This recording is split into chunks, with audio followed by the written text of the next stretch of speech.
me coube aí falar um pouco da importância, né, especificamente do Provita no combate à impunidade aqui no estado do Rio de Janeiro.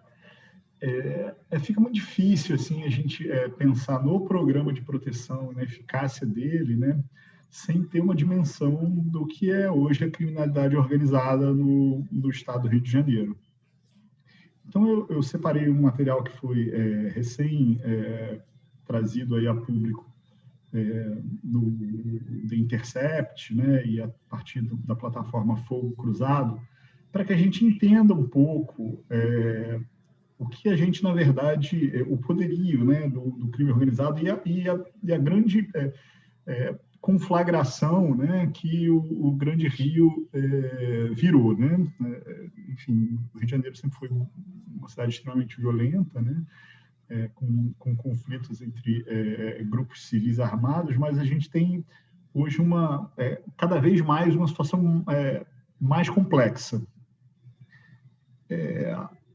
Vou trazer aqui esse...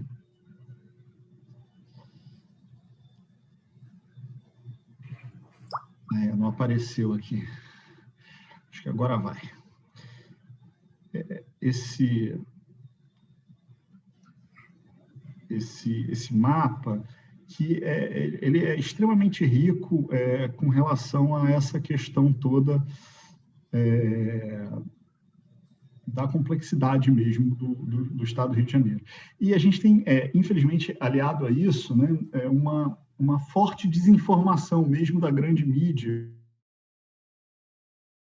em termos de disputa de território aqui no estado. Enfim, nem os nomes das facções hoje a gente sabe pela imprensa, e nem isso prejudica muito a dinâmica, né, do conhecimento da sociedade em geral sobre o que está acontecendo. Então, essa é a apresentação aqui, né, que o Fogo Cruzado faz, em parceria aí com algumas outras... O Fogo Cruzado é um aplicativo que avisa onde tem tiroteio, né, onde estão acontecendo conflitos, né, no sentido de informar a população. Então, geralmente vem no Twitter, né, e outras redes sociais, algum aviso, olha, no bairro tal, tiroteio, na rua tal, tiroteio. Eles tentam muito não ser alarmista, né, mas, enfim, talvez isso seja muito difícil, não ser alarmista, né. Mas o Rio de Janeiro tem uma situação que, enfim, por muitos anos, houve uma hegemonia do que se chama de Comando Vermelho, né? E, a partir dos anos 90, a gente teve aí outras duas facções que começaram a disputar essa hegemonia, né? Que foram o Terceiro Comando e uma facção chamada Amigo dos Amigos. A partir do início dos anos 90, houve um incremento muito grande do que se convencionou chamar de grupos milicianos, né? Para a gente ter uma ideia, assim, não há ainda um estudo publicado sobre que grupos milicianos são esses, né? A gente pouco tem, principalmente na mídia, sobre isso. A gente vê muito en passant se falar em escritório do crime, mas a gente não tem algo sistematizado, né? Como está sendo feito agora aqui, e publicado por esse grupo de ativistas e de estudiosos. Aqui eu trago alguns números, né, de extensão do território, mas o mapinha talvez seja mais elucidativo. Isso daqui é basicamente o mapa do Grande Rio. Onde a gente tem em vermelho são as áreas onde há uma hegemonia do Comando Vermelho. E a gente nota aqui que há uma grande área, hoje a maior área do espaço territorial do Grande Rio, dominada por grupos de milicianos. Eu tento não falar muito em milícia no singular, mas em grupos de milicianos, né? Porque cada área dessa, inclusive, eles têm conflitos entre si. Então, isso a gente ainda não tem mapeado exatamente do que acontece. Então, essa área aqui, a partir da Zona Oeste, né? A presença muito forte aqui. No outro lado, na região de Itaboraí, já no caminho para a região dos Lagos, onde, enfim, a maioria das pessoas que não é aqui do estado conhece muito por ser uma região muito turística. E aqui as outras facções, né? Tem o Verdinho aqui, né? Que são as áreas do Terceiro Comando. O Terceiro Comando sempre foi uma facção que não tem tanta ostensividade assim como o Comando Vermelho, de mostrar arma, mas é extremamente violenta também, né? Então, eu quis mostrar um pouco desse mapa, porque esses grupos milicianos que estão se fortalecendo, né, uma extensão territorial enorme aqui, é impactante até esse mapa, na verdade, a gente não tem uma real dimensão da infiltração dele no Estado. Então, uma das dificuldades que a gente tem hoje, né, e a gente, no Conselho, a gente tem membros de todas as funções essenciais da Justiça, né, dos Ministérios Públicos, das Defensorias Públicas, eu sou Defensor Público Federal, a OAB também, né, a própria Secretaria e a própria entidade que executa o programa, a gente tem uma inquietação muito grande, por exemplo, com o uso do celular, né? Até que ponto o celular coloca em risco não apenas o protegido, mas a própria equipe. Então, é um receio muito grande, porque o poderio territorial é muito grande e isso se traduz em uma escala econômica muito grande. Esses grupos que começaram a partir dos anos 90 como uma espécie de policiamento comunitário, né, e inclusive muito bem quisto por políticos e tem uma infiltração muito grande dentro dos próprios parlamentos, né? A gente sempre tem notícia de uma proximidade dessas pessoas com parlamentares. Isso cria um monstro que, na verdade, ninguém sabe efetivamente o tamanho, mas a proposta era que se evitasse a criação de áreas onde o tráfico de drogas fosse exercer a sua atividade, né? Uma atividade que, evidentemente, é uma atividade econômica, mas ele, por exemplo, de venda de gás, de transporte alternativo, que se chama aqui, né, que é um transporte irregular, de cabeamento irregular de internet e de TV a cabo também. E aí é exatamente onde eu quero chegar agora, né? Eu vou parar aqui o compartilhamento e vou começar um outro compartilhamento aqui. Em função disso, é uma outra notícia que a gente vai trazer, que vai dar um pouco da dimensão para vocês desse poderio econômico, que é justamente essa questão aqui. Quer dizer, a operação apreende 50 milhões do crime organizado em aparelhos de TV Box no Rio de Janeiro. No Rio de Janeiro, a gente tem um porto que é dentro da Baía de Guanabara, né? É um porto mais antigo, que tem uma dificuldade muito grande de navegação de cabotagem, mas a gente tem um outro porto mais moderno, que vai se encaminhando para a parte oeste da cidade, que é justamente a parte onde a gente tem um domínio muito grande desses grupos de milicianos. Essa semana passada, agora, foi apreendido aí um volume muito grande de... Na verdade, eu acho que até essa matéria ela é modesta, porque fala aqui em 60 mil, mas eu cheguei a ver mais de 100 mil aparelhos sendo apreendidos aí no porto de Itaguaí. É um porto mais moderno e que tem uma influência muito grande desses grupos milicianos. Pois bem, o valor aqui é impactante, o valor dessa mercadoria, né? Alguns outros veículos colocaram entre 50 e 100 milhões de reais. Esse aparelhinho aqui é um aparelhinho que te dá... pela internet, né, aparentemente, aí, sinal de todos os canais possíveis e imagináveis. Essa é uma das formas de financiamento desses grupos. Quer dizer,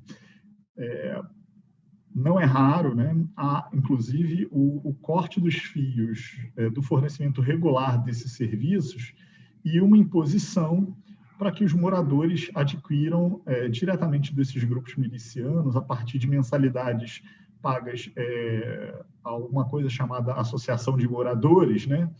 Esse tipo de serviço. Um dos relatos que a gente ouviu outro dia foi você não compra gás, né? Enfim, tom de ameaça feito para um morador. Há quanto tempo você não compra gás? Há muito tempo, né? Você tem carro, né? Então, insinuando aí que esse morador usaria o carro para levar o botijão de gás para sua casa. Então, essa é uma realidade que vem nos assustando bastante. O Fábio e a doutora Roberta, o doutor Fábio e a doutora Roberta, que são mais ligados nessa questão. A doutora Roberta é a vice-presidente do conselho e deu uma dinâmica muito interessante e vai falar bem sobre a questão do mapeamento de risco, né? Tem uma visão muito prática com relação a isso, mas vejam só, quem investe esse valor de 50 milhões, né, ele provavelmente tem muito mais recursos para eventualmente perder numa operação como essa, que apreende esse volume todo de mercadorias. Então, essa hoje talvez seja a grande dificuldade que nós temos, né, no Conselho, no programa, para executar bem o programa, porque a gente tem, na verdade, e é também impossível a gente pensar né, nesse volume todo sem uma presença de corrupção dentro das entranhas do Estado, que é muito, para mim, é muito latente. Né? Ninguém faz isso como um lobo solitário, né? Você tem que ter uma rede muito grande para executar isso. Então, esse talvez seja o grande desafio, a grande mensagem aí que eu venho para compartilhar com vocês, né, com quem está vendo aí, da grande dificuldade que é executar o programa nessa realidade. Acho que a gente pode pensar, né, a gente deve pensar aí em alguma forma de uso de aparelho seguro, né, para essas pessoas. A gente está com algumas ideias já aí para os protegidos usarem aparelhos de forma mais segura, mas é sempre uma dificuldade muito grande, né, se pensar diante desse tamanho todo. Então, basicamente, é essa mensagem aí que eu venho deixar, né? Esses grupos impõem as suas vontades de uma forma muito violenta, né? Um procedimento que eu relatei aí há pouco tempo, que eu usei a expressão que era um passeio no Código Penal, porque praticamente todos os física estavam ali naqueles procedimentos, né, de forma muito violenta, assim, muito violenta. Não é raro, isso começou muito aqui no Rio de Janeiro, o desalojamento de famílias das suas casas por discordâncias, como não pagar a mensalidade de apoio, né, para esses grupos, ou não comprar o gás, ou não contratar o serviço clandestino de internet, ou esse da TV. Então, é uma realidade que a gente vem convivendo muito e tentando aí no contrapé dessa realidade aí, proteger, né, as pessoas, né, fazer o programa, cada vez mais um programa efetivamente de direitos humanos e não apenas de segurança pública. Talvez seja o grande desafio, né? A gente tem realmente muita dificuldade, mas, enfim, eu não queria ser pessimista, né, mas é dizer que a gente vai na luta, segue tentando aí seguir, né, seguir e tentar sempre girar no sentido inverso, né, dessa alavanca toda tão poderosa e violenta. Obrigado aí a todos e todas. Desculpem mais uma vez o visual, porque ainda mais a luz aqui estourando está me incomodando. Imagino vocês aí que estejam assistindo, mas, enfim, eu estou aí à disposição para qualquer esclarecimento que a gente precise fazer adicionalmente. Dr. Tales, muito obrigada. Como sempre, você é brilhante, vive me salvando. Eu que tenho que agradecer a você sempre. E dizer que realmente é é uma grande aflição nossa no Conselho, essa questão do telefone, né? Que a gente vem pensando algumas medidas. Não sei como é que é a realidade em outros estados, mas aqui a gente tem essa questão do uso do telefone e dessa grande força que a gente chama de milícia aqui no Rio de Janeiro, né? Então, agora eu vou passar a palavra à doutora Roberta, que é vice-presidente do nosso conselho e que é representante do Ministério Público. Bom dia a todos. Meu nome é Roberta Maristella, sou promotora de justiça.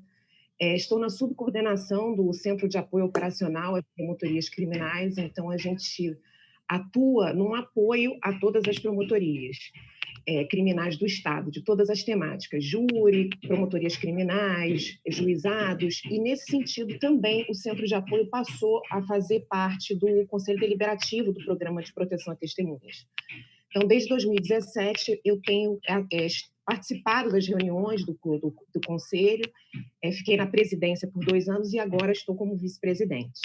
Eu queria começar agradecendo a Rafaela por todo o trabalho que ela tem feito no Condel, pela iniciativa dessa live, agradecer a ela e a todos os envolvidos. Nós não passamos por um momento muito fácil no programa no Rio de Janeiro. Nós estamos num momento de hiato de financiamento, uma dificuldade, mas sempre com esperança de que a União e o Estado do Rio de Janeiro, nesse novo convênio, que isso cesse e que essas lacunas orçamentárias façam parte totalmente do passado do Provita RJ. Eu queria também lembrar aqui, nesse momento, da atuação do desembargador Marcelo Anátocles, do defensor público do Estado, Fábio Amado, da juíza federal, que depois vai conversar também um pouco com vocês, doutora Maria Amélia, que são os membros mais antigos do Condel e que já passaram por esse e por outros momentos difíceis no Condel RJ, mas sempre com a mesma fibra, sempre com a mesma vontade. Isso é uma coisa que me impactou muito desde que a gente ingressou nesse trabalho, a força da instituição, das pessoas envolvidas diretamente na prestação do serviço, e também desses membros mais antigos do Condel. E é isso que tem nos dado muita força para continuar. Agradecer ao Thales também pela parceria em todos esses momentos. A parte que me coube foi falar um pouco da atuação do Ministério Público Estadual e também sobre a importância da celeridade processual para o Provita RJ. O Ministério Público Estadual e o Ministério Público Federal têm assento permanente no Condel por conta de um decreto estadual. A gente tem percebido a importância dessa articulação, exatamente para se garantir a celeridade nos procedimentos. A Secretaria de Segurança também tem assento e, desde alguns anos, os delegados da PCERG passaram a ingressar no Conselho. E aqui também meu agradecimento ao doutor Fábio Cardoso, porque é a participação desses agentes no Conselho Deliberativo que torna dentro das nossas instituições e levar a nossa experiência. Porque eu, enquanto promotora, eu tenho 13 anos de Ministério Público e até ingressar na subcoordenação criminal e ingressar no Condel, eu nunca tinha tido um caso de Provita, eu não sabia como isso funcionava. E a informação também é uma coisa interessante, porque por mais que se tenha necessidade de propagar essa informação, é um assunto que não é muito explorado dentro das instituições. Só quando você se vê com um caso é que você vai buscar aquela informação, e aí da importância de ter um membro focal em cada instituição que detenha esse conhecimento, né? Ainda que não seja através de um centro de apoio, que eu acho que não é o modelo do MPF, mas que você consiga fazer esse diálogo com um membro focal em cada instituição. O Ministério Público ele tem assento no Condel e, além disso, todos os promotores de justiça eles acabam tendo a possibilidade de participar dessa política pública, porque o que dá ensejo ao ingresso no Provita RJ? O sujeito ele tem que atuar como testemunha num procedimento investigatório em curso ou numa ação criminal. E para o Condel deliberar, tem que existir um parecer prévio desse membro do Ministério Público envolvido diretamente na investigação ou na ação criminal. Então, esse membro do Ministério Público, esse promotor de justiça ou procurador da República, ele vai ter que se posicionar se aquela pessoa ela é uma testemunha relevante para aquele processo, se ela prestou uma contribuição efetiva e se aquele ingresso atende aos ditames da lei federal. No seguinte sentido, o ingresso ele tem que ser necessário, ou seja, não é qualquer ameaça, não é a ameaça genérica que autoriza o ingresso na política de proteção. É aquela ameaça que é realmente vinculada, concreta, atual e vinculada a uma contribuição efetiva. E essa ameaça ela não pode ser resolvida de uma outra forma. Por exemplo, se aquela situação ela pode ser resolvida com uma prisão cautelar ou com alguma outra medida cautelar substitutiva, não vai ser caso de ingresso no programa. Realmente não é uma política que tem que ser muito protegida, porque ela é baseada em recursos públicos. Então, ela só se justifica se você realmente está buscando o enfrentamento a uma organização criminosa. É claro que isso acontece no Rio de Janeiro. O Rio de Janeiro é um estado, como o Thales falou, dominado pelas milícias hoje em dia, em que já se observa a ligação das milícias com o tráfico. Então, aqui no nosso estado, isso tem uma dimensão muito relevante no combate à impunidade, no combate às organizações criminosas.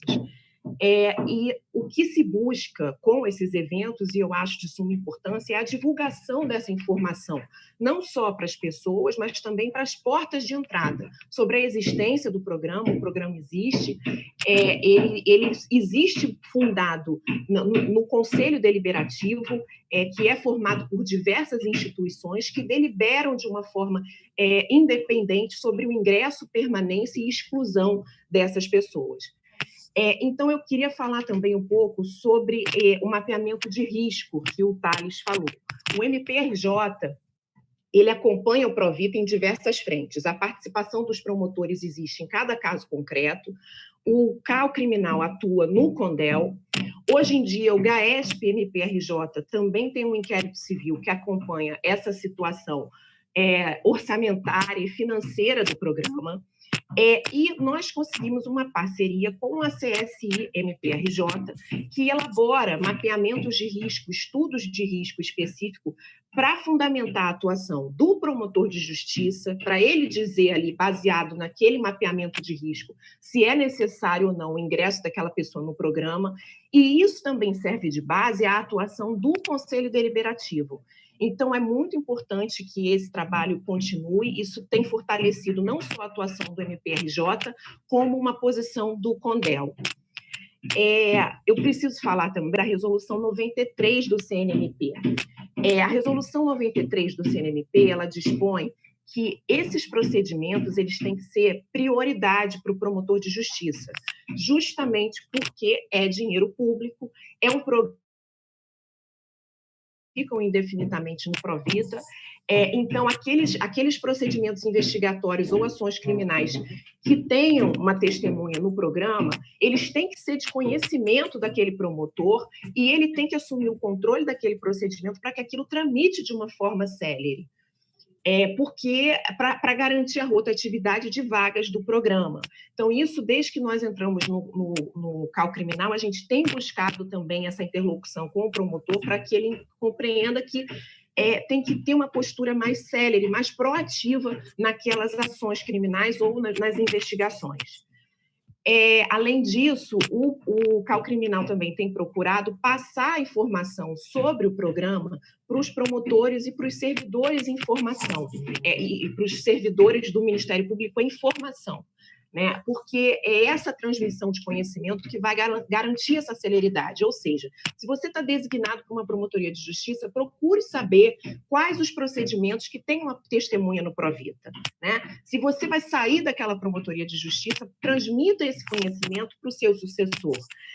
Isso é importante como memória institucional e também por conta da Resolução 93 do CNMP. Eu já falei dessa necessidade de divulgação. Esses programas são extremamente necessários, como está acontecendo hoje, para a informação das pessoas. Por quê? Porque as portas de entrada elas têm que saber como o programa funciona, em linhas gerais, para conseguir transmitir essas informações para as pessoas interessadas. Porque muitas das vezes você acaba movimentando a máquina com as triagens, ou então, às vezes, a pessoa ingressa no programa esperando uma coisa que não vai se concretizar, ou não tendo plena consciência de todas as regras de restrição que ela vai ter que se submeter. E isso acaba você ocupando vagas com pessoas que, na verdade, não estavam com aquele interesse, não sabiam, na verdade, o que estavam, né, ali, o que iria acontecer com a vida delas. Então, se você capacita as portas de entrada, se você dá informação sobre como seria a rotina diária de uma pessoa no programa de proteção, que muito se distancia da novela da Globo, na realidade, né? Você evita todo esse movimentar da máquina pública e você acaba dando mais celeridade aos procedimentos que realmente a pessoa só tem aquilo como opção na vida, né? E uma outra importância também que eu gostaria de falar sobre, que a gente fala em celeridade, que é necessário ter essa celeridade, com toda certeza é um programa temporário, mas a gente precisa olhar para a reinserção social. Essa celeridade, ela só se justifica se você entra com a reinserção social daquelas pessoas. Por quê? É um programa temporário, é verdade que o sistema de justiça tem que dar celeridade àqueles procedimentos, mas e aí? E quando termina? E quando a pessoa sai do Provita? Se a gente não pensar nesse momento e não trabalhar a reinserção social desse indivíduo onde ele estiver, e é uma situação muito complicada, porque eu acho que aí a gente conta com a rede SUAS e com toda a rede de proteção. Se a gente não pensar nisso aí, acaba que o ciclo de proteção não se fecha, não se resolve a vida daquela pessoa, né? E por mais que eu defenda sempre que é um programa importante no combate à impunidade, é um programa super importante para a credibilidade do sistema de justiça e da própria democracia, mas é um programa de suma importância para cada pessoa que está ali na proteção. Então, esse olhar da reinserção social, eu acho que é a próxima preocupação que o Provita RJ tem que ter, né? E com isso, eu encerro a minha fala. Eu não sei, eu estou marcando o tempo aqui, Rafaela, eu não sei se eu me estendi, se eu falei mesmo. Você está sem microfone, Rafa. Eu esqueci. Não, está dentro do horário, está certinho. Então tá. Então eu agradeço todo mundo que pôde participar mais uma vez e a iniciativa de vocês, tá bom? Um abraço. Doutora, muito obrigada. Dizer que, assim, a senhora é excelente, super atuante, e o Condel todo, assim, a gente não teria a força que tem se não fosse esse conselho tão atuante e a participação de vocês. Então, agora eu vou passar a palavra para o padre Márcio, que vai falar um pouquinho para a gente sobre resiliência. Bom dia, obrigado, Rafaela. Bom dia. Bom dia, pessoal. Sim, a gente agradece sempre a presença de todos, né? E porque, de fato, para que a gente possa fazer com que esse programa aconteça, né, a gente precisa mesmo, né, contar e contribuir bastante como sociedade civil para que, de fato, ele exista, né, e, de fato, cumpra a sua meta, né, seu papel dentro da nossa realidade. Obrigado, doutor Tales, também doutora Roberta. Eu tenho, então, a honra, né, de representar um pouco a instituição, né, o Centro de Direitos Humanos de Nova Iguaçu, que executa, então, a instituição executora do programa, né, a parceria da sociedade civil dentro do Condel e dentro de toda essa tarefa tão grande, tão importante do Provita, né, aqui no Rio de Janeiro. E o doutor Tales começou falando, né, de que um dos dilemas é justamente a gente não fazer do Provita apenas um programa de segurança pública, mas um programa de direitos humanos, né? E eu acho que a gente contribui bastante, né, como sociedade civil, para que, de fato, esse programa seja um programa de direitos humanos. E aí, diante disso, e aí diante da realidade que a gente vê no Rio de Janeiro, tá, ele já falou bastante sobre ela, dessa crise social que a gente tem, além da crise política, da crise econômica que se arrasta, a gente vê que, para executar um programa, né, da importância do Provita e também com toda a complexidade, né, que ele requer, para que ele seja de fato uma política de direitos humanos, a gente precisa de muitos valores. o nome, porque ultimamente está nos dando muita dor de cabeça esse, né? Mas os valores humanos mesmo, né? Os valores aqueles que a gente chama de espiritual, porque são o espírito que leva a gente a agir do bem e para o bem, né? Que nos leva a acreditar numa realidade nova. Então, esses valores que norteiam um pouco o nosso caminho, que pode estar orientando também as nossas ações. E aí, diante, né, de todo o dilema, né, do desafio que é o Provita, a gente resolveu falar um pouco sobre a resiliência, né, que envolve todos nós, né? Envolve, então, não só aqueles, né, que entram dentro do programa para contribuir com a justiça, né, mas também a todos nós que estamos envolvidos, o CONDEL, né, e esses valores e a resiliência, né, é algo que ajuda a gente a persistir no nosso ideal de fazer, de fato, esse programa um programa de direitos humanos. Quando a gente fala, então, de valores, e falando já da resiliência, né, o conceito resiliência origem lá na física, né, que é aquela capacidade que de fato, alguns elementos, alguns corpos têm, né, de poder se adaptar a alguma situação externa, né, que obriga, então, a sair da sua normalidade, né, e logo depois de enfrentar essa situação, ele também, essa habilidade de voltar à sua normalidade, né, voltar à sua forma original. Além de ser uma definição de resiliência, né, eu acho que também é uma metáfora para a gente poder estar entendendo o nosso papel, né, como Provita e também como sociedade civil e também, né, como todos aqueles que estão envolvidos no programa como esse do Provita, né? A realidade externa é aquela que nos desafia e que nos coloca em crise a cada dia, né? E faz a gente, às vezes, inventar formas, né, para a gente poder se adaptar a essa crise, a essa situação, e enfrentando ela, nos leva também, ou nos traz, ou nos capacita para a gente voltar, então, ao nosso foco original, né, à nossa normalidade. Então, eu acredito que, na nossa linguagem de sociedade civil, né, um programa como Provita, o nosso foco original, a nossa realidade original é essa dimensão de ser um programa de direitos humanos, né? E enfrentando todas essas adversidades que a gente já mencionou algumas, né? Aquelas internas também, porque o Provita consome muita energia, né? E, às vezes, falta energia para a gente poder estar driblando algumas situações humanas que acontecem entre nós e acontecem também em relação à nossa realidade.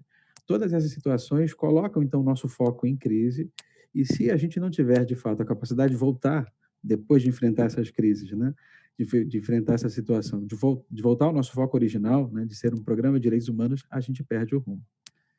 Por isso, eu acho que a resiliência ajuda a gente a entender que, mesmo diante desses desafios, de tantos dilemas, né, de enfrentar todas essas situações, a gente tem que ter a capacidade ou o valor que nos leva de novo ao foco original, que é ser uma política de direitos humanos. Resiliência, na psicologia, aí, né, a psicologia traduziu um pouco sobre a realidade humana e diz o seguinte, né, que é a capacidade do indivíduo de lidar, né, com problemas, adaptar-se às mudanças, superar obstáculos ou resistir à pressão de situação, né, de crise, de trauma, e mesmo assim voltar à sua normalidade, né? De novo, reforça essa ideia de que mesmo diante de tantos dilemas, de tantas dificuldades, a gente precisa sempre voltar ao foco de que é uma política, né, sobretudo de direitos humanos. A doutora Roberta mencionava, né, esse desafio que a gente tem aqui no Rio de fazer o caminho, né, para trazer de novo à sociedade, ao convívio social, essas famílias que hoje participam, né, estão sendo protegidas, são usuários desse programa, né? Como a gente, então, vendo e tendo o foco dos direitos humanos, ajudar também essas famílias a se reincidir na sociedade, na vida normal, né, depois de fazer sua parte, né, diante desse desafio. São todos elementos que ajudam a gente a entender, né, o quanto que a resiliência pode nos ajudar a não perder o foco, né, pode nos ajudar, então, a entender o nosso papel. Isso na dimensão de programa, né, também na dimensão do conselho, do CONDEL, como também na dimensão de quem está lá na ponta, executando, os técnicos, né, aqueles que estão fazendo a sua parte. E se não tiver resiliência, não tiver o foco, se não tiver essa vontade de voltar ao original, a gente perde o nosso rumo, a gente perde também o objetivo, seja do programa, seja também da missão que a gente tem dentro dele, né? E aí fica sempre esse desafio, né? Como a gente, então, pode voltar ao foco, como a gente pode, então, fazer o esforço para não deixar ou não perder de vista esse horizonte, que é fazer com que, de fato, o Provita continue sendo, né, aqui no estado do Rio de Janeiro, né, esse programa de direitos humanos. Como é que a gente como a gente não deixa, né? Como a gente escapar, por mais que as situações são bem adversas, os conflitos são muito grandes, né?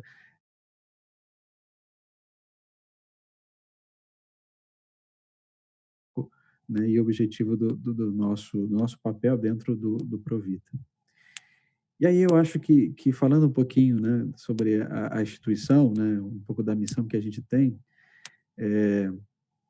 que o Centro de Direitos Humanos é uma das atividades, né, da Pastoral Social da Diocese de Nova Iguaçu, uma saudação especial também de Dom Gilson, que é o presidente do Centro de Direitos Humanos, e a gente tenta fazer o nosso papel a partir, né, daquilo que nos move, né, que é o sonho da justiça, é um sonho de que, de fato, uma realidade nova de paz aconteça, e a paz só acontece quando a justiça for estabelecida, né? É um sonho que a gente pode dizer que é um sonho, né, da nossa fé, da nossa experiência, do nosso papel dentro da sociedade, mas é um sonho também de valores, né? Um sonho de um valor humano que a gente precisa ter. E aí eu acho que a gente precisa entender a resiliência não apenas como uma resistência a todos os conflitos que a gente possui dentro da nossa realidade, né? Eu acredito muito, né, que a gente precisa entender o conceito de resiliência como também uma transcendência, né? Uma das habilidades, ou melhor, uma das qualidades, um dos ganhos que a gente pode conseguir, né, com o valor da resiliência é justamente a gente ser mais do que aquilo que a gente é. E a transcendência é isso, né? É a gente não ser mais iguais. Depois a gente vai também comentar um pouquinho sobre a questão da pandemia, né? Aí a próxima palestrante. Mas a gente precisa entender que a resiliência nos pede de ser um pouco mais do que aquilo que a gente é hoje. Então, viver o conflito, viver a dimensão, suportar, vencê-lo, requer ou nos traz a responsabilidade de ser um pouco mais, né, do que a gente era. De melhorar um pouco o nosso aspecto, nossos desafios. E porque a gente, depois de passar o processo de conflito pela resiliência, a gente sai mais forte, né? A gente sai melhores da situação. Por isso, então, o que ajuda a gente a não perder o foco é justamente o ganho, né, que a gente pode ter na certeza de que vencendo a gente pode ser mais do que a gente é, né? E como sociedade civil, né, como pessoa executora, né, técnico, mas também como sociedade civil, como Rio de Janeiro, né, como sistema de justiça, que a gente pode ser mais, né, do que aquilo que a gente é. Por isso a gente não pode perder então o sonho, né, o nosso ideal.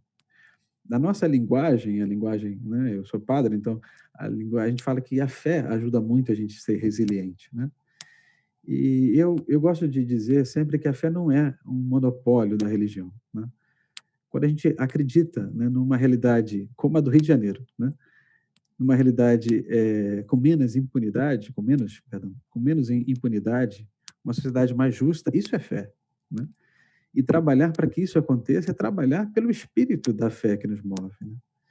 Então, ter esse horizonte, saber do ganho da resiliência e ter o horizonte como, né, o ponto focal do nosso caminho, ajuda a gente não perder a nossa identidade como programa de direitos humanos e ajuda também a gente entender que o nosso papel faz com que a realidade se transforme, nosso papel faz com que essa realidade seja melhor do que aquela que a gente tinha.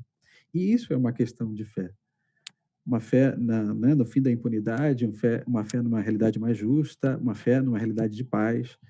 Então, são elementos que envolvem a gente e que vão falando um pouco mais sobre a dimensão, a missão que a gente tem como Provita e a dimensão do nosso trabalho como um trabalho de direitos humanos. E aí, só para fundamentar um pouquinho o que estou dizendo, né, tem um psiquiatra austríaco chamado Viktor Frankl, que suportou o Holocausto, perdeu a família toda, e mesmo diante disso, ele descobriu que é justamente os elementos da fé que faz a gente ser resiliente, né? Aí, de novo, não quero trazer só para o nosso lado, mas a fé no sentido geral, numa realidade diferente, uma realidade nova, uma realidade mais justa, uma realidade de paz. E sendo assim, né, pela fé nessa realidade que a gente faz com que o nosso programa aqui no Rio de Janeiro, ou a gente tenta fazer, né, com que o programa do Rio de Janeiro seja, de fato, um programa que valorize a pessoa, que valorize o direito da pessoa, e defendendo o direito da pessoa e das pessoas, a gente faz ele acontecer. E eu acho que o Condé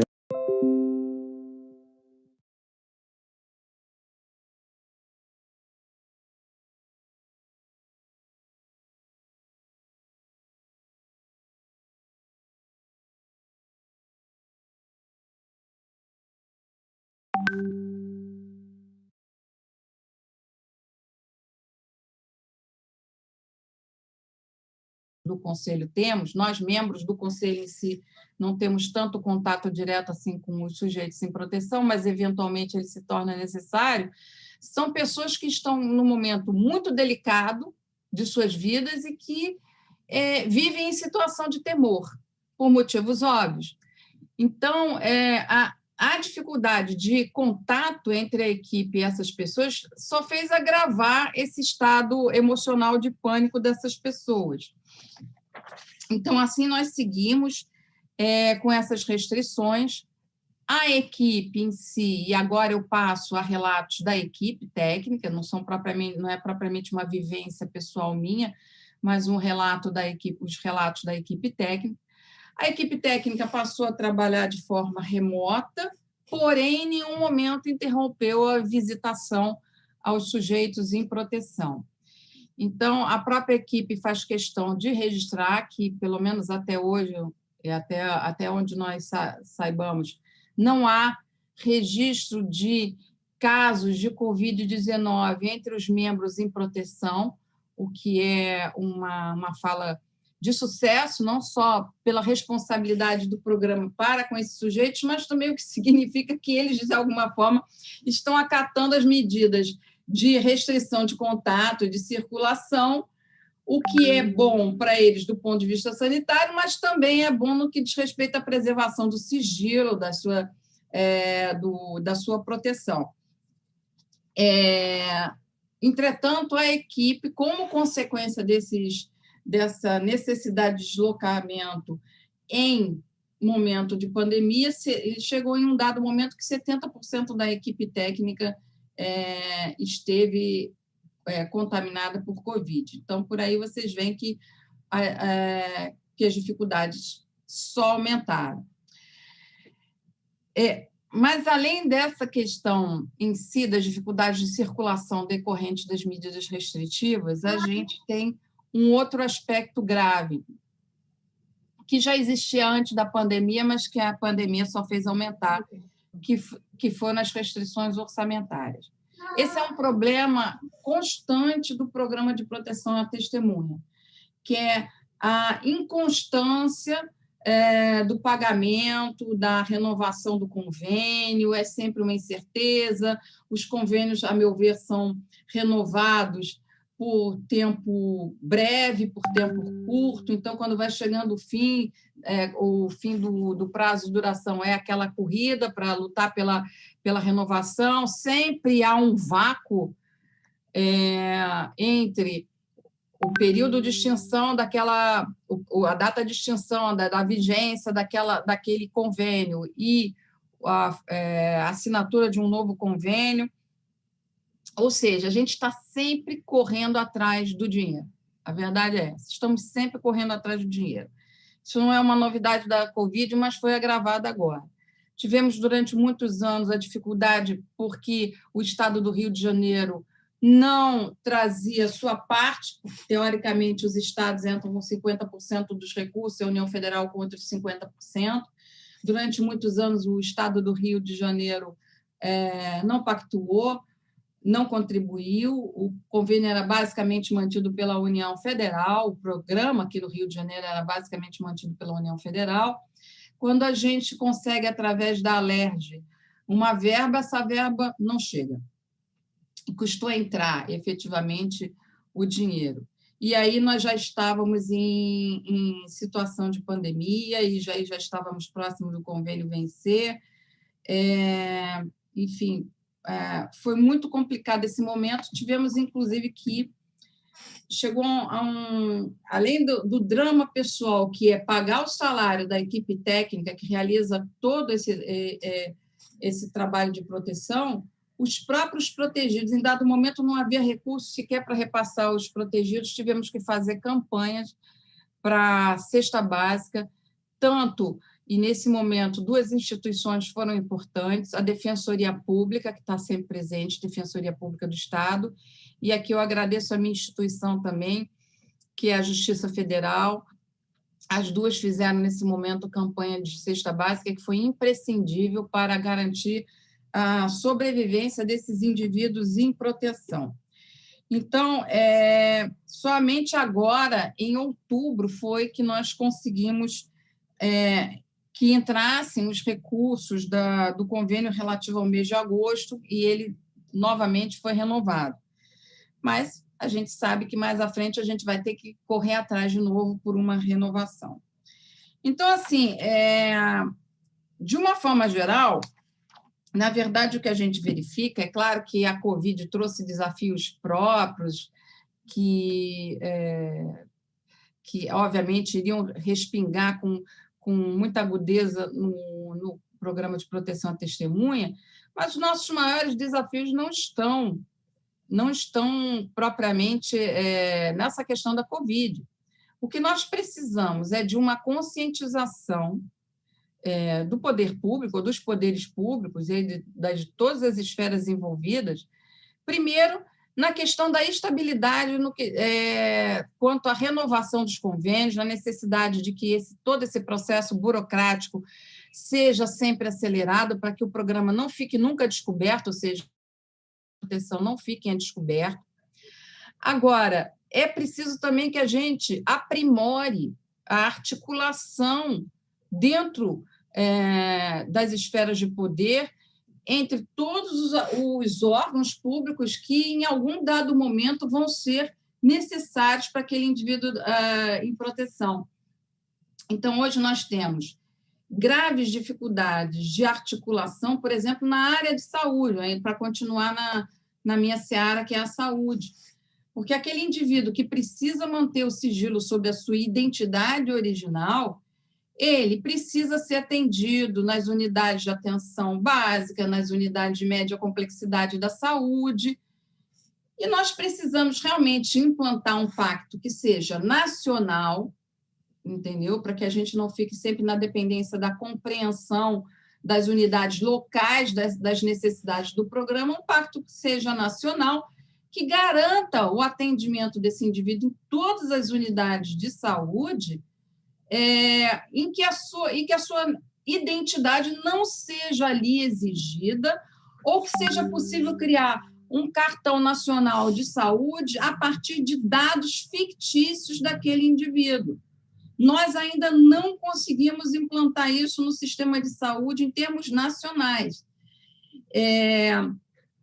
O fato é que o prontuário nacional, porque disse que o cartão nacional de saúde foi criado, que ele tem um número, a pessoa tem um número de identificação nesse cartão nacional de saúde, ele teria sido criado para garantir a existência de um prontuário nacional de saúde, para onde quer que esse indivíduo fosse dentro do país, teria sempre o histórico daquele indivíduo ali. O fato é que esse prontuário nunca foi implementado de fato, em toda a sua extensão. Mas em cada local, de formas variadas, são geradas dificuldades para fornecimento de um cartão de saúde para aquele indivíduo a partir de dados fictícios. A Receita Federal também, eu entendo perfeitamente a preocupação da Receita Federal com a criação de CPFs fictícios, entendeu? Porque isso pode dar margem para outro tipo de problema, para outras dificuldades, entendeu? A gente sabe disso, porque, afinal de contas, a criminalidade é bem criativa no Brasil. Para o que é para o mal, nós somos muito criativos. Para aquilo que é para o bem, já gera uma dificuldade maior. Mas o fato é que a gente precisa ter alguma forma de articulação de todos os serviços públicos para as necessidades desse indivíduo sob proteção. Então, seja uma forma de garantir nacionalmente em todas as unidades de saúde, ele seja atendido sem que isso ponha em risco a sua segurança, de forma que não seja exigida a identidade dele original, seja através também, e aí eu diria, do Sistema S, tá? Porque nós, como já foi mencionado aqui, essa necessidade de preparar o indivíduo para o momento em que ele vai sair do programa. Então, em determinado momento, aquele indivíduo tem que, vamos usar a palavra, desmamar. Ele vai ter que, muitas vezes, pelo perfil dos indivíduos que hoje estão no programa de proteção, são indivíduos que precisam adquirir uma qualificação profissional, que talvez até então não tivessem nenhuma, ou mudar, aprender uma nova profissão para que, dali para frente, eles consigam exercer uma atividade profissional. Então, para garantir essa forma, garantir que esse indivíduo tenha uma forma de subsistência, uma nova atividade, a gente tem que garantir acesso a esses cursos profissionais. Nós temos que garantir também que eles consigam exercer atividades laborais com ou sem vínculo, mas dentro de uma margem de segurança, entendeu? O programa tem esse desafio também. Ele sabe que ele tem que preparar o indivíduo, o indivíduo tem que entrar no programa de forma consciente que aquilo é um período limitado na sua vida, que não é para sempre. Então, a gente tem que se preocupar com a qualificação das portas de entrada, que devem informar bem o indivíduo com relação às restrições inerentes ao programa e ao futuro, mas também a gente tem que garantir, de alguma forma, que aquele indivíduo esteja preparado para o momento em que ele vai sair do programa. Então, assim, são momentos assim, muito difíceis, são muitos dilemas que o programa vive e que, para serem solucionados, eles dependem de um enfrentamento por parte das autoridades públicas, que muitas vezes não veem um programa como algo palatável, como algo, vamos dizer, que renda apoio popular. Primeiro, porque ele não tem muita divulgação, entendeu? A divulgação é necessária, mas ela deve ser limitada, tendo em vista seu caráter sigiloso, entendeu? E porque ele pode gerar realmente certos questionamentos das pessoas, dependendo do perfil. Então, assim, são muitos os desafios que são trazidos para o programa, sobretudo na área de saúde. Então, eu vou parar por aqui, que eu acho que meu tempo de fala já até foi extrapolado. Parabenizar mais uma vez a equipe técnica por ter enfrentado tantas dificuldades nesse período da Covid, mesmo assim, em nenhum momento eles deixaram de trazer proteção aos indivíduos, de visitar esses indivíduos e assegurar a tranquilidade a eles, assegurar a subsistência a esses indivíduos, por empreender, tomar a iniciativa de empreender essas campanhas para trazer essas cestas básicas quando houve esse lapso de cobertura financeira do programa. Mais uma vez, eu devo dizer que o programa, que esses indivíduos da equipe técnica sofreram muito, porque, como eu já disse aqui, 70% chegou a sofrer de Covid e houve perdas no caminho para alguns membros da equipe. Não foram os únicos que sofreram perda nesse momento todo da Covid, mas, enfim, em nenhum momento eles deixaram de trazer alento e proteção para os indivíduos. Então, parabéns para a equipe mais uma vez. Eu fico aqui pela minha fala. Muito obrigada por todos por ouvir. Obrigada, doutora Maria Amélia. Isso a gente tem que realmente reconhecer. A equipe técnica, em momento algum, deixou de atender, de participar, e sempre atuando assim, incansavelmente. Agora eu vou passar a palavra para a doutora Fernanda, que é representante da OAB no nosso conselho. Então, obrigada, fica à vontade, doutora Fernanda. Bom dia a todos. queria parabenizar a Rafaela não só pelo trabalho dela no programa, mas também pela competência com que ela está mediando esse evento.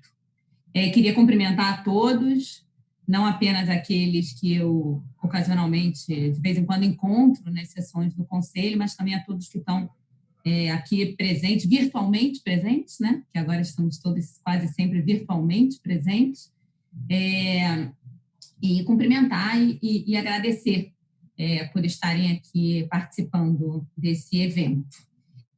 Eu queria começar falando de um ponto que a Rafaela trouxe, que é a necessidade de divulgar a existência do programa, né? Porque, claro, sempre respeitando todas as questões de sigilo, vinculadas a sigilo, é óbvio que, por sua própria natureza, o programa tem vários pontos que devem permanecer em sigilo, mas a existência em si do programa e a relevância do programa, o Thales mostrou hoje um mapa sombrio, né, sobre a atuação das organizações criminosas no Rio de Janeiro, que dá bem conta do quanto o programa é relevante.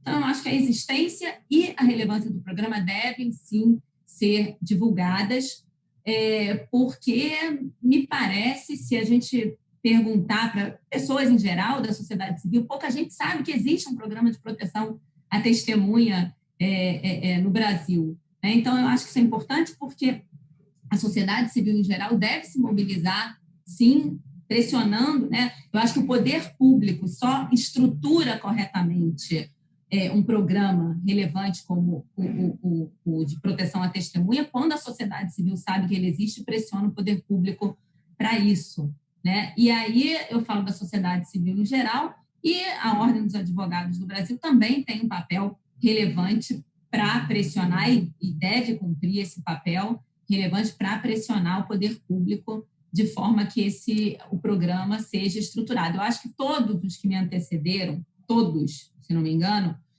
falaram sobre os problemas de verbas do programa, né? Esses hiatos que existem entre o final de um convênio e a assinatura do convênio seguinte. Eu acho que todos aqui falaram sobre esse tema. Recentemente, a gente teve uma situação assim, lembrou-se aqui já sobre, inclusive, campanhas que foram feitas. Veja, quer dizer, a falta de estrutura é tamanha que foi necessária a realização de campanhas dentro de instituições diversas. Aí eu queria lembrar, a OAB, eu nem sei se houve algum resultado na campanha que foi feita, divulgada pelo presidente da OAB.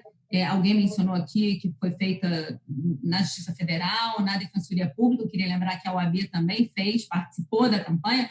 E aí eu vejo que a Márcia Diniz, que é conselheira da OAB, porque eu represento a OAB no conselho, na qualidade de advogada, mas não sou conselheira da OAB atualmente.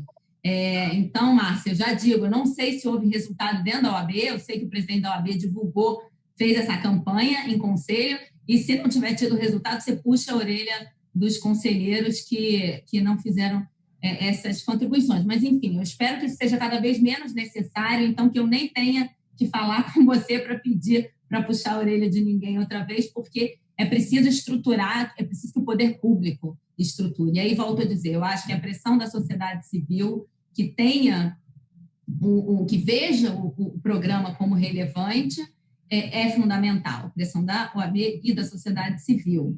E é fundamental porque é essencial a boa administração da justiça, né? A gente sabe que a testemunha tem um papel relevantíssimo dentro da produção de prova no processo, e se realmente essa testemunha não tem condições de prestar depoimento de forma livre de qualquer tipo de coação, e o dano para a administração da justiça é enorme, e isso mostra realmente o quanto o programa é relevante, né?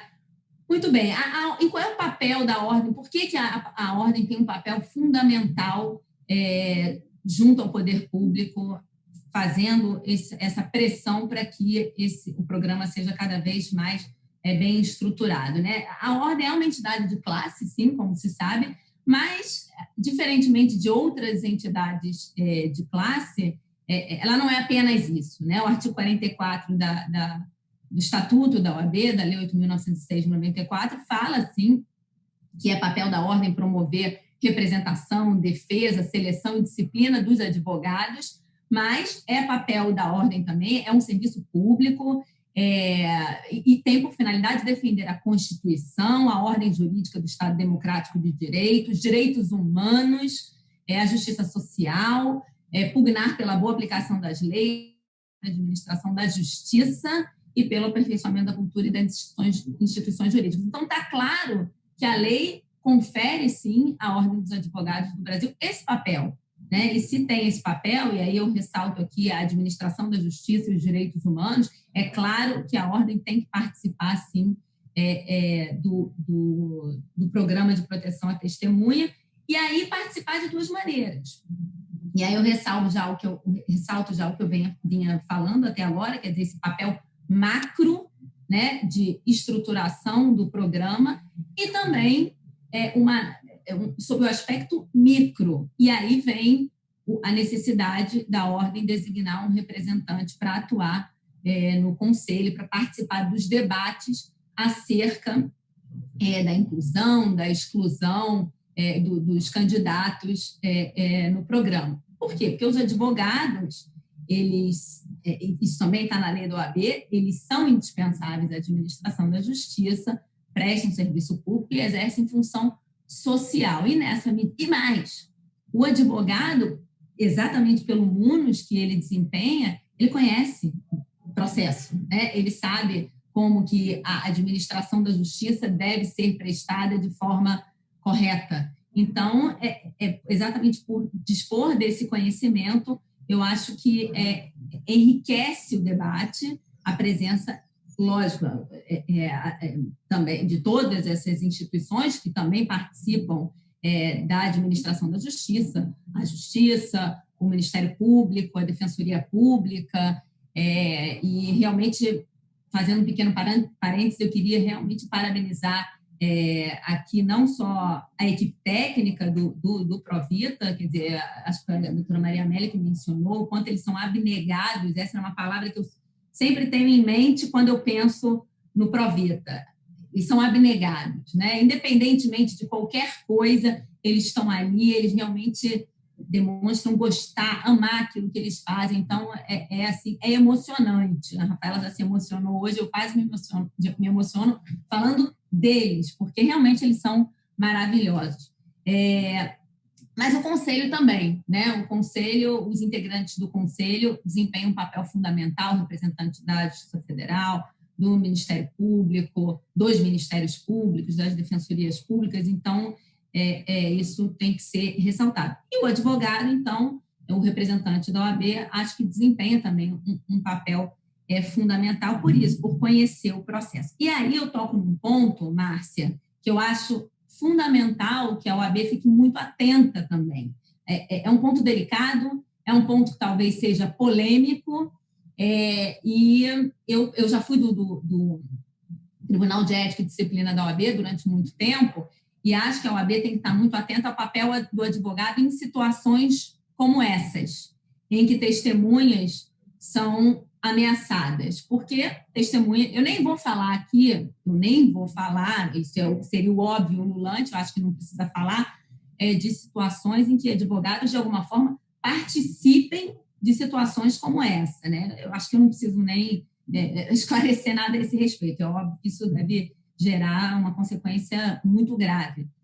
Mas a gente não pode esquecer que o advogado atua contenciosamente em autos de processo, mas o advogado tem uma função consultiva em relação à postura do seu cliente também. Não só dentro do processo em si, quando ele está sentado ali no banco dos réus, mas também em relação à postura que esse cliente tem em tudo aquilo que se relaciona com o processo. E aí entra essa questão da ameaça à testemunha. Eu sei que o ponto é polêmico, eu sei que é uma responsabilidade que eu estou aqui propondo que se atribua ao advogado, mas é uma responsabilidade que o advogado... Não, obviamente, responsabilizar o advogado por atos que a sua revelia o seu cliente cometa. Claro que não estou dizendo isso. Mas deixar claro para o cliente o quão grave é uma conduta como essa, é papel do advogado, sim, na minha opinião, né? Apontar qual é o crime que ele está cometendo, se ele se aproximar de uma testemunha e, de alguma forma, tirar a liberdade dessa testemunha, é papel do advogado, sim, porque o advogado tem o papel de apresentar, de orientar o seu cliente a respeito dos seus limites dentro do processo e fora dele, naquilo que se relaciona com o processo.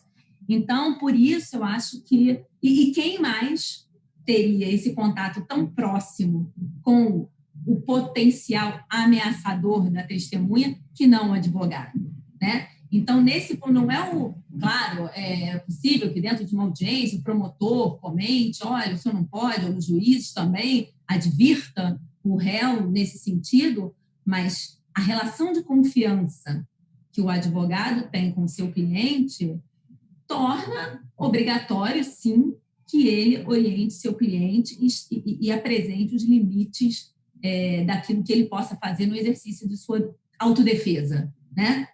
Então, é por isso que eu realmente entendo que o advogado desempenha um papel fundamental, sim, e acho que mesmo a leniência, se o advogado não orienta corretamente, isso poderia gerar alguma consequência, ainda que ele não participasse diretamente de algum ato como esse, o fato dele não orientar corretamente, na minha opinião, já poderia gerar uma consequência para o advogado, sim. Então, para resumir, e eu não vou me estender, eu entendo que a ordem tem esses dois papéis, o papel macro, junto ao poder público, que é um papel estruturante em relação ao programa, né, mais amplo do conselho. Então, acho que sim, a ordem tem que estar muito atenta a isso, através dos seus presidentes, em âmbito estadual quanto em âmbito federal, os presidentes dos conselhos dos estados e o presidente do Conselho Federal do OAB deve estar atento, sim, e acho que tem condições de pressionar o poder público, a gente vê que tem, e, por outro lado, os advogados, particularmente, acho que tem não só o advogado que representa a Ordem dos Advogados no Conselho, no caso do Rio de Janeiro, eu e agora a doutora Márcia Diniz, mas o advogado no micro, no caso concreto. Eu acho que ele tem um papel fundamental nisso, de forma a demover o seu cliente de pensar se querem realizar uma conduta como essa. Então, eu acho que sobre essa questão do papel da sociedade civil era isso que eu tinha a dizer. Eu vi que tem espaço para perguntas, inclusive, no final. Eu queria terminar dizendo que é uma honra para mim integrar esse conselho e convidei a doutora Márcia para integrar também. Eu tenho certeza que ela também está muito honrada de representar a OAB no conselho e me coloco à disposição para eventuais questionamentos no final. Muito obrigada, Rafaela. Fernanda, muito obrigada, doutora. Eu achei excelente, super relevante essa questão do advogado. Eu acho que nem eu tinha pensado muito nisso ainda, e assim, você trouxe isso, deu um estalo, assim, excelente. E antes que eu esqueça, para no final a gente pensar até no advogado do Provita, não sei, talvez um termo de cooperação técnica com a OAB, de uma carteira com nome fictício, talvez, não sei, porque acaba se expondo muito também, né? Talvez seria uma coisa que a gente possa, sei lá, criar um grupo de trabalho, enfim. E em relação à divulgação do programa, eu estava pensando aqui enquanto você falava, a doutora Roberta trouxe, você também falou, pensa assim, um MP de uma vara única numa comarca, sei lá, bem distante, numa cidadezinha de 13 mil habitantes, por exemplo. Acho que não sabe, assim, né? O sistema de justiça não tem dimensão de que existe um programa como o Provita no Rio de Janeiro, né? Por isso da importância da divulgação. Mas, enfim, vamos deixar para o final para a gente debater isso. Agora eu vou passar... Obrigada, muito obrigada por representar brilhantemente a OAB no nosso conselho.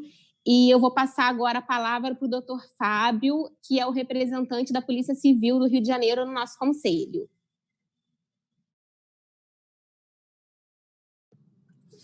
Bom dia a todos. Meu nome é Fábio Cardoso, sou delegado da Polícia Civil, representante da Polícia Civil, que hoje é uma Secretaria de Estado, no Conselho Deliberativo, o CONDEL. E antes de falar da pauta aqui, da que eu pretendo falar, que é a participação da Polícia Civil no Conselho Deliberativo, no Provita, eu quero parabenizar aqui a todos os que participaram até agora, que falaram, que palestraram, doutor Tales, doutora Roberta, do padre Márcio, gostei muito da fala da resiliência, doutora Maria Amélia e doutora Fernanda. Então, tudo isso imbuído disso aí, então tudo isso que foi falado, eu estou participando do Conselho Deliberativo e pretendo, então, aqui falar da participação da Polícia Civil no Provita. Eu quero só acrescentar aqui alguns detalhes. A doutora Maria Amélia já falou dos requisitos, das condições para uma vítima ou testemunha ingressar no Provita, que era ter participado, colaborado, testemunhando, falando algo sobre um crime que ocorreu, que é objeto de investigação penal, policial ou um processo criminal. Então, muitas vezes, a Polícia Civil é a porta de entrada dessa testemunha, dessa vítima no programa.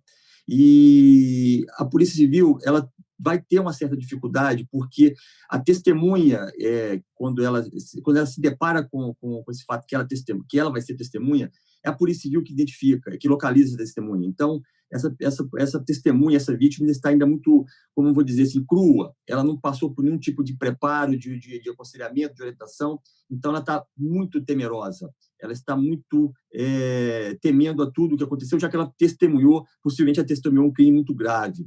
E que isso terá, certamente, já experiência aqui no Rio de Janeiro, pode ter repercussão na vida pessoal dela. Então, essa dificuldade que muitas vezes a Polícia Civil encontra por ser essa testemunha, ter sido localizada pela própria Polícia Civil e identificada como testemunha. Então, ela, por ter esse grande temor de sofrer consequências pessoais, ela, normalmente, a primeira postura dela, a reação, é negar tudo que ela sabe, que ela viu, que ela ouviu dizer. Então, a orientação que os policiais têm, ainda mais algumas delegacias especializadas, como DRACO, como delegacia de homicídio, delegacia de combate às drogas e outras que têm alguma certa especialidade, a orientação é que essas delegacias tenham pessoas, policiais, delegados, capacitados para relacionar com essas testemunhas, para orientá-la da forma que ela pode colaborar, o que também pode ser dado a ela de proteção. Um deles é o próprio Provita. Então, a gente sempre procura orientar essas delegacias, que normalmente é a grande porta de entrada, nesse trato, nesse contato com a testemunha, para tranquilizar essa testemunha, para que ela possa ter tranquilidade para falar o que sabe, o que viu. Então, o problema é que, normalmente, esses crimes em que você depende de um depoimento, de colaboração de uma vítima e testemunha, são crimes praticados por organizações criminosas, né? Então, tráfico e milícia, hoje aqui no Rio, são as que mais acontecem, são mais recorrentes. Então, essa testemunha, essa vítima, a gente terá muito medo de falar o que sabe, o que viu. Então, mais uma vez a necessidade desses policiais, autoridades policiais também, estarem muito bem capacitados, cientes do que pode se propor, que pode conversar com essas testemunhas para tranquilizá-las. E, além disso, né, do conhecimento do que se pode se propor para ela, é muito importante também nós termos policiais capacitados no trato com essa testemunha, com essa vítima, na parte psicológica também, né? Você tem que ter policiais que saibam relacionar com aquela pessoa, para que tenha confiança nesse policial, para que acredite o que ele está falando, porque muitas vezes aquela testemunha também vai estar com muito medo, aquela vítima, testemunha, vai estar com muito medo, desconfiando de tudo, né? Ela vai desconfiar de todo mundo. Então, pelo que ela já viu, pela experiência que ela vê principalmente no nosso estado. Então, nós temos dado essa orientação para que esses policiais, delegados, agentes, tenham esse trato, essa preocupação na parte tanto psicológica, para acalmar, tranquilizar a testemunha, mas também orientação do que se sabe, o que se tem, que se pode propor para ela. E o Provita é um deles. E eu tenho, como eu sou representante da Polícia Civil no Condel, do Provita, eu sempre tento conversar, orientar os delegados dessas unidades mais, que normalmente é a porta de entrada, a forma, a existência do Provita, como funciona, e a forma mais ágil dele solicitar a inclusão dessa testemunha, ou vítima ou testemunha no programa, e de forma mais célere, porque você tem que alguns requisitos, você tem que passar por uma análise de risco, que hoje é feita da CSI do Ministério Público, tem que ter uma entrevista também, passada pelos técnicos do Conselho do Centro de Direitos Humanos, Nova Iguaçu, que é a entidade que participa do programa, o coordenador do programa. Então, a gente sempre orienta que essa solicitação, pela legislação, ele pode ser dirigida diretamente ao CONDEL, ao Conselho. Só que você, para ganhar tempo, a gente às vezes orienta que é muito mais rápido, mais ágil, encaminhar ao promotor do caso, já que ele também seria muito importante ele participar, manifestar nesse pedido, já que ele é quem vai representar o Ministério Público, oferecer a denúncia, que vai atuar no processo. Então, é importantíssimo o Ministério Público também manifestar, e, obviamente, como a CSI é do Ministério Público, que vai fazer a avaliação de risco, ele já vai encaminhar muito mais rápido. Esse trâmite internamente para se avaliar, demonstrar os requisitos, as condições que já são existentes, vai ser muito mais rápido. Então, essa orientação é dada, e eu sempre procuro reforçar isso com todos esses delegados.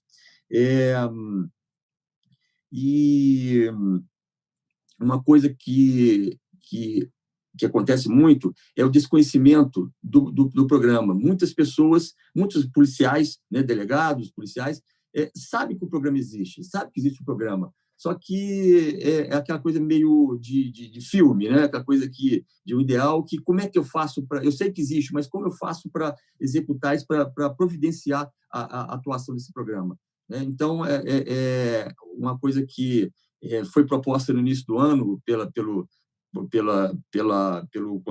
Centro de Direitos Humanos, pelo Provita, de fazer seminários, né, regionalizados, que seria em abril e maio, mas por causa da pandemia acabou sendo suspenso, né? Então, acredito que assim que isso passar, né, isso seja implementado, trazido novamente para ser debatido e executado esses seminários, porque esses seminários regionalizados é muito importante, porque, se eu não estou enganado, seria realizado 8 seminários em 8 regiões diferentes do estado do Rio, né? E isso seria muito bom para você levar isso aos policiais, aos delegados, para que eles tenham conhecimento e como funciona, né? Então, tendo ali relatos de pessoas que participam do conselho, outras pessoas convidadas também, para ver que aquilo ali existe e aquilo está no estado, e aquilo é possível, que pode ser providenciado pelas testemunhas, para proteger as testemunhas e vítimas. Então, eu fiquei muito empolgado com esses seminários, já que seria uma ajuda para eu divulgar isso internamente, tecnicamente, na Polícia Civil, mas espero que isso, assim que passar essa pandemia, então, isso seja possível, seja viável de ser providenciado. Outra coisa também que eu percebo muito, enquanto a polícia identifica uma testemunha, é muito importante para uma investigação de tráfico, de milícia, e essa testemunha está com medo. Obviamente, ela já demonstra muito medo, e ela tem até interesse de entrar no programa, mas aí o delegado vai pedir, né, fazer o pedido da inclusão dela no Provita. Isso vai passar pelo Ministério Público, pela CSI, para avaliar, para analisar, fazer análise de risco, vai ser feita entrevista, e, por fim, o CONDEL vai deliberar.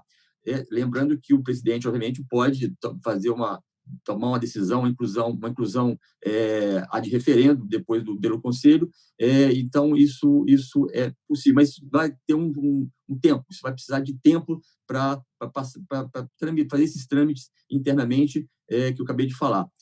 E até lá, essa testemunha, certamente pela colaboração que ela deu, testemunho vítima, né, ela não vai poder voltar para a comunidade dela. Normalmente, pensando-se normalmente que esse caso de milícia e tráfico são pessoas, às vezes, de comunidades. Então, onde esses grupos criminosos, essas crimes, essas organizações criminosas atuam de forma muito violenta, intimidando, armado, enfim, como todos nós já sabemos como ocorre. Essas pessoas não vão poder voltar para lá. Então, a delegacia, né, a equipe está investigando aquele crime ali em que a testemunha, a vítima, colaborou, ela vai ter que ser protegida até que ela seja incluída no programa de proteção à testemunha. Então, é uma coisa que a gente tem que se pensar, isso já foi debatido no CONDEL, a gente já foi, isso é muito importante, a gente criar institucionalmente, formalmente no Estado, órgãos, unidades encarregadas de fazer proteger essa vítima testemunha até a inclusão dela, que normalmente não vai ser muito demorada, mas em alguns dias a gente vai precisar ali que ela fique cautelarmente protegida em algum lugar, né? Eu normalmente procuro ajuda da Secretaria Estadual de Desenvolvimento Social e de Direitos Humanos, e também a gente tenta, às vezes, dar o nosso jeito, né? Já que a gente não tem uma estrutura financeira para você custear da Polícia Civil, tá? De custear um local, um quarto de um hotel, uma pousada, algum local distante para proteger essa testemunha. Então, a gente tem que dar um jeito, tem que pedir favores, e a Secretaria de Direitos Humanos sempre também nos ajuda também. Então, é uma coisa que a gente tem que, aproveitando esse debate aqui, esse seminário remoto aqui, de se pensar, né, de se cobrar das autoridades, de criar estruturas, tanto da Polícia Civil quanto da Polícia Militar, e outros órgãos também, óbvio, para se dar aquela proteção a essa vítima e testemunha, desde que ela colaborou efetivamente, já que ela não vai poder voltar para casa via de regra, e até a efetiva inclusão dela no programa. Então, essa é uma coisa que é uma coisa que a gente tem que pensar e exigir que se crie isso, que vai ser muito útil para a atuação do Provita, essa proteção prévia antes do ingresso da vítima e testemunha no Provita. E então eu quero aqui parabenizar esse evento, esse seminário remoto, principalmente aí a você, Rafaela, que estava articulando tudo isso aí, para proteger as pessoas. Não quero expor as pessoas, tá? Mas as pessoas, a equipe da coordenação do Provita, lá do Centro de Direitos Humanos de Nova Iguaçu, pelo empenho por realizar esse seminário aqui virtual, e também o nosso presidente, Dr. Tales, tá? Que também muito se empenha, e a forma dele atuar, esse norte que ele dá, muito, contamina todos e sempre motiva todos de também atuar da forma como ele atua, sempre sendo um parâmetro. Tá? Então, quero aqui agradecer a possibilidade de colocar essas questões que a Polícia Civil vive, e também essa sugestão de se criar essa estrutura aí. Tá? Agradeço a todos. Obrigada, doutor Fábio. Dizer que assim, a sua parceria no CONDEL é fundamental, tem aberto portas para mim assim, em vários locais que eu não chegaria se não fosse a sua ajuda e o seu empenho em abrir essas portas para mim e divulgar o programa. Em relação ao núcleo de atendimento provisório, a gente tem um projeto escrito, e a gente, até o Diego, né, que estava antes de mim, mapeou como é que funcionava isso em outros estados, e a gente não tem um protocolo assim, do governo federal, né, de como funciona. Aí eu pensei em adaptar esse projeto, que foi escrito pelo Diego e pelas meninas das outras pastas aqui, a Lúdia, a Rebeca, e pensar numa rede de hotéis, enquanto a gente não tem um protocolo definido, né, criado, assim, só para não ficar esse limbo da pessoa enquanto chega para a gente e enquanto ainda tem a decisão do CONDEL, né, para a gente proteger a pessoa e assegurar a vida dela. Mas aí a gente está caminhando nisso. Eu acho que o próximo passo é a gente conseguir instituir esse núcleo de atendimento provisório. E só agradecer, dizer que sem a ajuda do CONDEL eu não conseguiria fazer nada, com certeza, vocês são fundamentais. E agora a gente passa para o momento de perguntas. Se alguém tiver alguma pergunta, pode, ou pelo chatzinho, ou por aqui mesmo.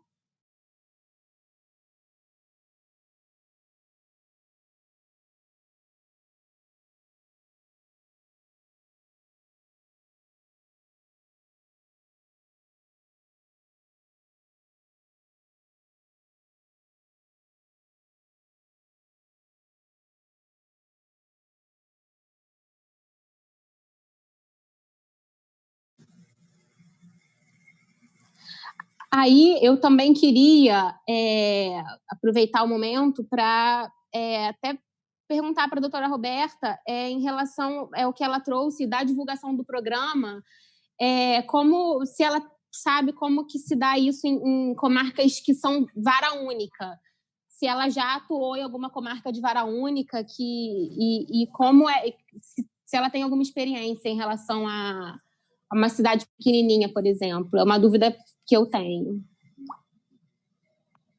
Oi, Rafaela, você me escuta? Escuto. Porque eu estou com uma obra aqui próxima ao meu apartamento e o som está dando alguma interferência. Estou escutando direitinho. Eu atuei em juízo único por muito tempo e realmente assim, a gente não tinha informações sobre o Provita. Eu acho que o promotor ele acaba tendo essa informação quando ele se depara com um caso.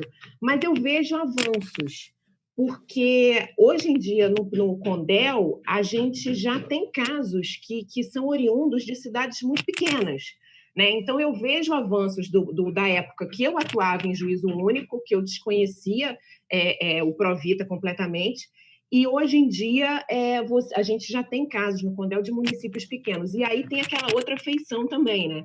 Como que a criminalidade organizada já está se expandindo para o interior, né? Mas essa dificuldade de informação com o colega do interior, ela realmente existe. A gente percebe casos também no CONDEL de encaminhamentos de casos de violência doméstica, por exemplo, ou crimes passionais, que normalmente não é o nosso perfil de usuário dessa política de proteção, porque são situações que podem ser resolvidas com uma prisão cautelar, que não há uma organização criminosa envolvida, né? O que a gente tem buscado no CAU Criminal desde 2017, a gente tem um projeto chamado CAU Itinerante, só que pela pandemia ele realmente foi obstaculizado, né? A gente fez uma série de eventos, de seminários no MPRJ e fizemos, inclusive o doutor Fábio Amado, na época, foi falar, se eu não me engano, o doutor Fábio Cardoso também falou nos seminários sobre o Provita. Nós fizemos um manual de procedimentos no CONDEL, até quem foi a relatora desse procedimento foi a doutora Maria Amélia, e esse manual de procedimentos foi incluído na página do CAU. Acho que já é um divisor de águas também, porque dá um norte para a pessoa de como atuar, e temos outras informações sobre o Provita na página do CAU Criminal. Eu também levei o Provita, o programa, para divulgação no Fórum Institucional do MPRJ, também nessa intenção de divulgar ao máximo. Isso aconteceu já tem um ano, a gente apresentou o Provita como um projeto no Fórum Institucional do MP. Agora, eu acho que é um trabalho assim, de formiguinha e a gente tem que estar sempre fazendo. Eu estava muito empolgada com aquele projeto de palestras pelo interior, né? Só que eu acho que tem que ser uma coisa, tanto alguém do CONDEL como alguém da equipe que possa dar informações também, claro que não são todas as informações que podem ser passadas, mas informações sobre a política de proteção específicas. Isso eu acho que a porta de entrada tem que ter. Tanto o MPRJ, quanto a Defensoria Pública, como os delegados, a gente tem que trabalhar realmente nessa divulgação. Isso, doutora. Eu também estava muito empolgada com esse ciclo de palestras, né? Mas aí, com essa realidade agora da pandemia, eu acho que a gente vai ter que pensar, assim, numa forma de fazer isso virtualmente, porque do jeito que as coisas estão, eu acho que por um bom tempo a gente não vai ter nada presencial, né? Então, eu acho que a gente pode começar a pensar em retomar isso numa plataforma virtual. Não sei como seria, porque é tudo novo, mas é uma possibilidade de a gente retomar isso e fazer com que o programa seja divulgado pelas portas de entrada, que é importantíssimo, e chegar nessas cidadezinhas, né?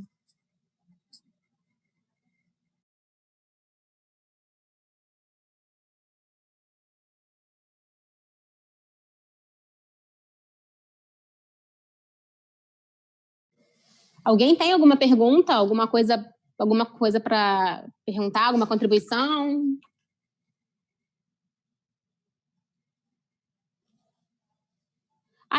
Eu gosto de perguntar, né? Coisa de advogado. Eu ia perguntar para o doutor Fábio se tem alguma proposta da Polícia Civil para levar isso para as delegacias também. Se tem alguma formação, eu imagino que sim, sobre direitos humanos, mas sobre programas de proteção à vida, né? Porque a gente tem o PPCAM e o PPDDH também. E se tem alguma coisa da Polícia Civil em relação a programa de proteção à vida, os 3 programas. Rafaela, a Polícia Civil tem, na própria academia de polícia, quando o policial, seja ele o cargo que for, agente, delegado, ele tem uma disciplina relacionada a direitos humanos. E, certamente, eu não conheço com detalhes todas as matérias de direitos humanos, quais são os itens, tá? Mas certamente passa por essa questão de proteção de vítimas e testemunhas. Mas uma coisa que a gente pode até aqui já propor, né? Já nascer aqui um embrião aqui, a gente está previsto, né? No ano que vem, já que o concurso da Polícia Civil, o efetivo da Polícia Civil está muito baixo, está um déficit de pessoal muito grande mesmo. Faço ano que vem 20 anos como delegado e nunca vi um efetivo tão pequeno como está no momento. E agravado pela situação de crise no Estado, aí veio pandemia, né? Então, uma situação bem séria, bem grave mesmo. E, então, está previsto, né, concursos para o ano que vem. E, obviamente, assim que esses concursos forem concluídos, acredito que, se tudo fluir bem, não tiver nenhuma intercorrência, logo em seguida vai ser feito vão ser chamados para fazer a academia de polícia. E uma coisa que a gente já pode propor aqui quando isso já tiver sendo concluído, a gente se aproximar da CADEPOL, eu já me coloco à disposição, tá? Para falar com a diretora da CADEPOL da época, quando isso estiver ocorrendo, para a gente sugerir a participação do CONDEL, do Provita, nas aulas que vão ser dadas. Então, que é uma coisa é um professor que sabe que existe o Provita, que existe o CONDEL, que existe esse programa, mas de forma muito superficial, muito rasa, né? Outra coisa é um conselheiro, é uma pessoa, é um técnico ir lá para falar disso. Então, fala com muito mais propriedade. Tá? Então, eu acho que é uma proposta, uma sugestão de quando esses concursos estiverem em andamento, a gente já procurar a academia de polícia para se propor isso, para se formar até algumas aulas para se formatar, aulas para ser falado por pessoas do CONDEL ou da própria equipe técnica. Olha, eu já anotei aqui, tá? Obrigada, doutor Fábio, já até anotei. Pode me cobrar, e a previsão é ano que vem, mas se tudo andar bem, a gente vai vir para os noticiários, a gente se aproxima contata a diretora da CADEPOL para a gente resolver isso. Ótimo. Muito bom. Obrigada, doutor Fábio.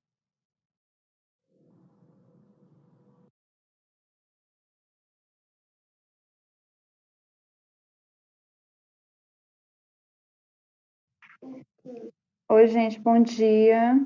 Eu sou a Diana Mello, da Sociedade Maranhense de Direitos Humanos.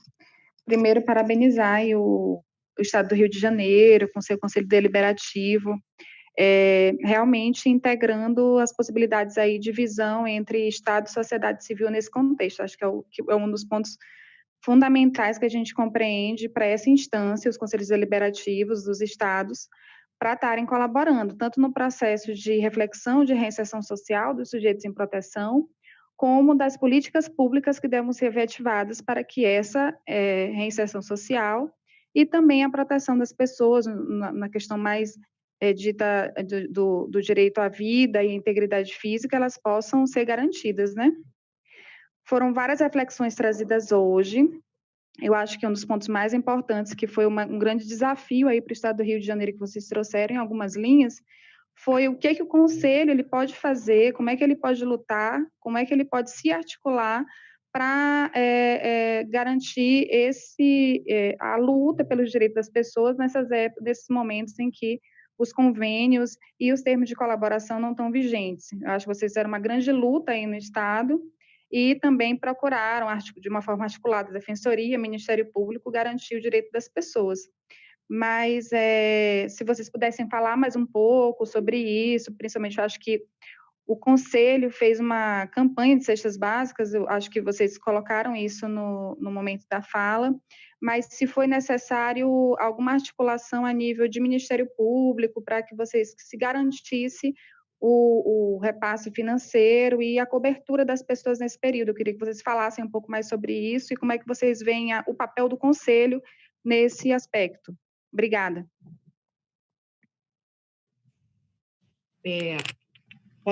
Posso responder isso, que a gente, no início desse trabalho a gente buscou uma articulação via CONDEL, né, com o governo federal e com o governo do Estado.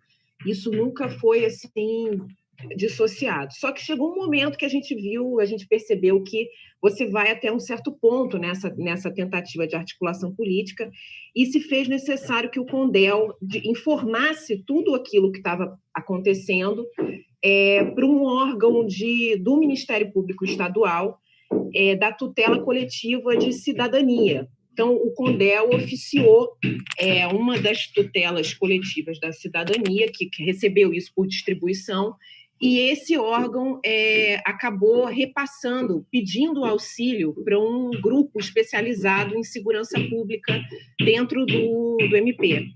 Então, a gente nunca dispensou essa articulação política, não. A gente buscou isso até no período de intervenção federal.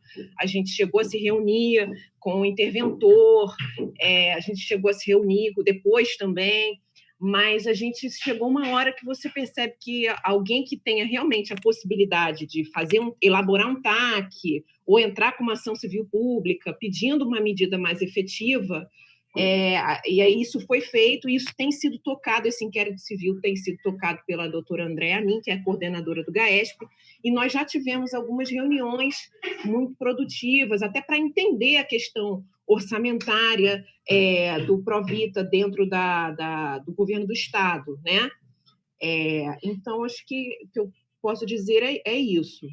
Mas é uma coisa que você demora um pouco para ver resultado para isso, entendeu, Diana? Então, acabou que esse ato ainda está acontecendo, esse ato financeiro aconteceu, a gente está nesse momento difícil, mas com uma previsão melhor, justamente porque a gente tem esses dois braços hoje em...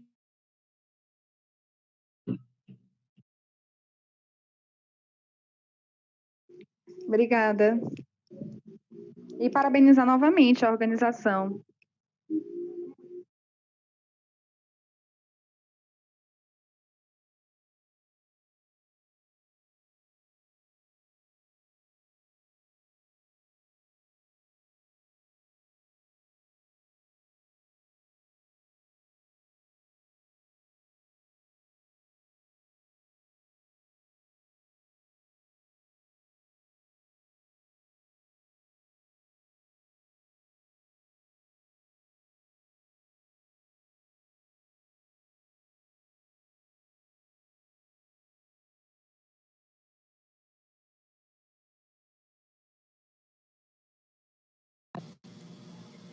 Gente, tá chegando então o nosso horário, né?